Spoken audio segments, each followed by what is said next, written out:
Hey,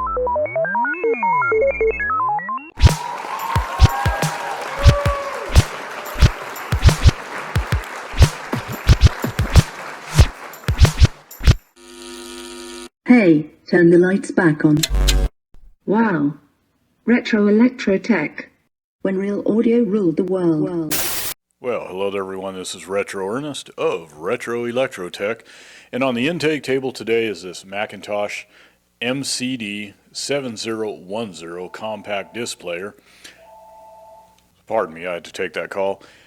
But this was shipped to me from Jersey, and it came with a customer complaint that there's something going on with the loading tray or loading mechanism. I think it's getting bound up, maybe it needs a laxative or something, who knows. But this part of the video is going to be about unboxing it. I've had it here for a bit. I'm finally getting to the unboxing, and I want the customer to see what condition I received it in. Everything seems to look okay as far as the top, the sides, the bottom, corners, all that. Nothing looks like it sustained any serious impacts. So if he packaged it up pretty good, which I think he did, then hopefully everything will be intact. So anyways, I'm going to do that, zoom in on it, spin it around a little bit, see what we got going on, and of course get it opened up and see what awaits within, and then get it on the bench and confirm the customer's complaint and go from there. Okay, so here we are, zoomed in a bit more up close and personal. I wanted to address this little point of impact here. It doesn't appear it has gone all the way through. A matter of fact, no, it hasn't. So let me actually zoom in on it a little bit closer. All right, so there it is. Like I said, not too horrendous or anything. It could have even been there before the customer shipped it, but I still wanted to point that out. And here's another side, looking good. And here's the opposite side. This is looking good as well. And now the last side, also looking good. And an overview of the bottom. There are a few little punctures that don't look like they've gone all the way through. I'm going to zoom in on them in just a moment. So let me go ahead and do that. All right, so here's these 3 punctures up close and personal. They don't extend through all the way. This is some pretty thick cardboard, by the way, and who knows, maybe the customer even added some layers of cardboard inside to thicken things up, although this box is pretty thick in and of itself. But again, I just wanted to point that out. Who knows, maybe those were there prior to shipping, but yeah, that's why I'm doing this. Okay, and lastly but not leastly is the top side. Everything seems to be looking pretty good, and yes, I had to cover the customer's address there because you never know what kind of whack jobs might end up on their doorstep, panting and drooling. And those are the kind of folks that they do not need a psychiatrist. What they need is a good old-fashioned swift kick in the ass with a big old heavy boot, send them into orbit the way that Grandpa used to do it. But until then, let me go ahead and get this opened up, take a look inside, and see what awaits. This video has been brought to you by Schmuck Slapper Enterprises, the leading supplier of large rubber hands. Because you never know when you're gonna have to slap a schmuck. Order now while supplies last. And I'm not only an endorser of Schmuck Slapper, I am an avid daily user of Schmuck Slapper large foam rubber hands. So, what are you waiting for? Get yours today. Okay, so far so good. We have signs of a very good packing job. You can see the corner supports that the gentleman taped in place. And you can see some foam padding on the bottom of the lid, and inside we have yet another box, another lid. So yeah, everything's looking pretty promising so far. Let me go ahead and get that inner lid off. Okay, so I got the lid lifted back. Let me go ahead and get this foam pad out of the way. You can see our patient within, and yeah, everything's looking real good. Let me check something real quick. Okay, so I'm pushing on it, and it's nice and stable. So we'll see in a minute when I lift it out how the customer stabilized the unit so it doesn't shift around. So this is not a criticism at all. The guy did a really great packing job, box within a box and all that. What I would have preferred, only because of the type of world we live in where some of these shippers don't always take care of people's packages the way that they should. In a perfect world, this would be absolutely fine, and it definitely did the job, but it would have been good to place some more padding, some nice firm shipping blocks or whatever into these gaps after covering this unit over with the softer foam. This stuff here would have been good to, just plug a few like rigid foam blocks in here, and some soft padding on the front. This is the front of the unit, so some good soft padding stuffed in there pretty tight. Only because, again, just in case it would have ended up in the hands of somebody who was having a bad day, who tossed it around or whatever. But yeah, obviously the guy did a really, really good job. So let me go ahead and lift this unit out of here. Okay, so there you have it. We have holes that are cut into the floor there. The floor consists of what looks like multiple layers of cardboard. Maybe they're glued together about yay thick. So that's good because the unit could drop in there, the feet of the unit could drop down in there. It stabilizes things. Other than the extra padding that I already talked about that I would have liked to have seen in place, excellent. Now I don't know how much of this was McIntosh's setup. I know the outer box is, but whether or not the customer set this up, either way, that's okay, not a big deal. I'm just glad that either he had the original setup or he took the time to put something nice together like this. So good job. So let me go ahead and get to the bench and start evaluating the unit. Okay, so here we are. Here's the McIntosh, the Mac Daddy, MCD7010 compact disc player. So let me get it powered up and see what this thing is doing or not doing when it comes to the loading tray.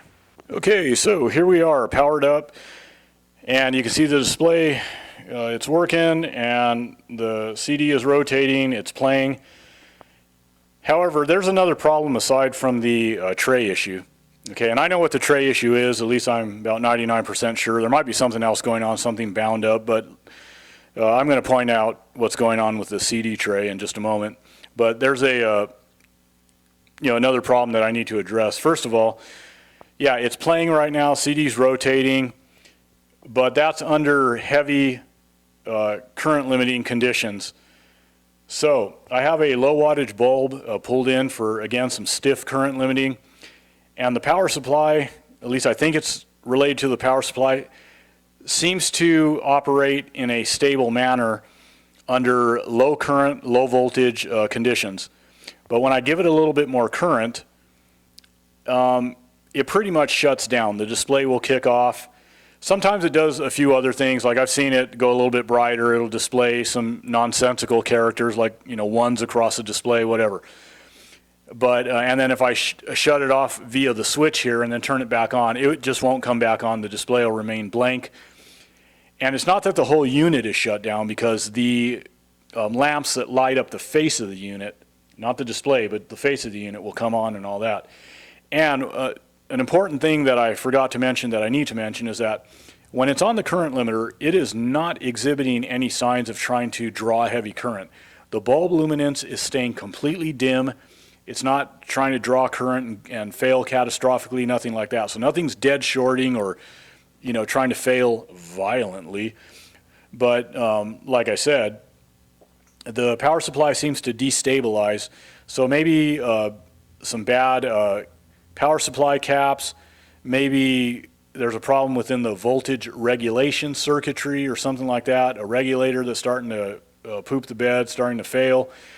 And when I start stressing things out by applying more current, more voltage, it just doesn't like that, and it goes kaput. It goes to sleep.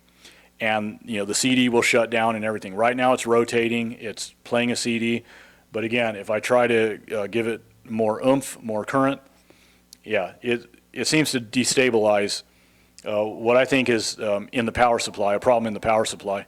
Okay, I had to take that call. So anyways, getting back to what I was saying, yeah, there's probably an issue in the power supply. At least that's what I'm thinking it is. That's what I'm hoping it is. I mean, if it has to happen at all, then I'm hoping I don't have to dig too much deeper than that. But we'll see what happens. I don't even have a schematic pulled up for this unit yet, so I'm not going to go into that right now. But I pretty much know what direction I'm heading there and why the unit is doing what it's doing. But I'm going to go ahead and demonstrate what I'm talking about. So let me go ahead and give it a little bit more current here. I'll pull in another bulb. Okay, see what it's doing there? The display is acting all bizarre, and it brightened up, but it's acting pretty weird. So let me see if I can get it to play again. So it's not even responding to any commands or anything. Now I don't expect it to eject the CD because, again, that's another issue. But let me turn it off manually there, and if I try to turn it back on, it's just not going to come on. Okay, like I said, you can't see what I'm talking about, but the lamps that light up the face here, they're on, and I can hear the unit turn on, but again, no display. Okay, so here we are looking into the top, of course, and let me go ahead actually, and I just wanted to give you a quick bird's eye view. I know it's kind of a funky angle, but hey, I'm not trying to go all Hollywood here, so let me go ahead and zoom in a little bit. Okay, so you can probably see the rotation here. All right, so again, the CD is still playing there, and notice down in here, okay, you see the belt? Yeah, that belt is kaput, as you can see, okay? No elasticity, it's all deteriorated, it's just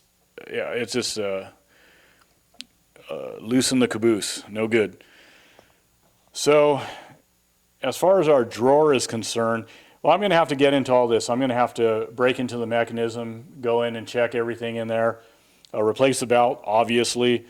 But that's why I said I'm about 99% sure that that's the problem as far as the loading tray is concerned, but there may be other things. I may have to do a deeper dive and evaluate the mechanism a little bit more, maybe clean, relubricate the mechanism, as needed, where needed, because you just don't go in and start throwing lubricant everywhere.